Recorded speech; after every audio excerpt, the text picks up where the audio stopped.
now I'm going to talk about deadheading, which is cutting off spent blooms, which encourages more flowers to grow on the plants.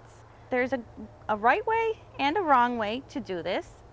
The right way would be to cut down lower into the flower stem. The wrong way would be to just cut up here, right at the flower, at the seed head. If I was to just cut right here at the seed head, you're left with this little ball, which is the seed head. You can save this for more seeds to sow in the fall. However, you're still left with this stem. Yes, it's ugly, but it's also not encouraging the plant to rebloom, because the plant still thinks it has a flower there. So what you need to do is take your clippers and follow down the stem until you reach a set of leaves, and then look in those set of leaves to see if you see new growth. I don't see any new growth, so I'm going to follow down one more set of leaves. This is one set, one leaf, two leaves makes a set, and two sets, one set, one leaf, two leaves. So this is what I would remove.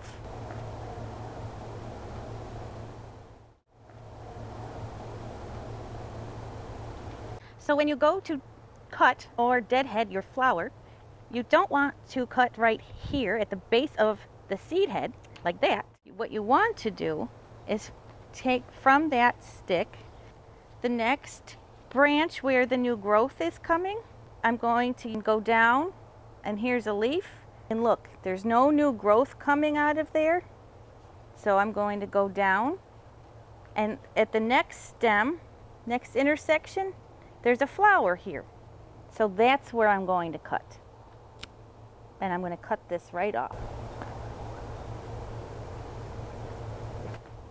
So now I have a plant with two new flower buds about to open, instead of this stick sticking out there like this. I hope that you're able to use these tips at home and keep your garden looking great. Ta-da!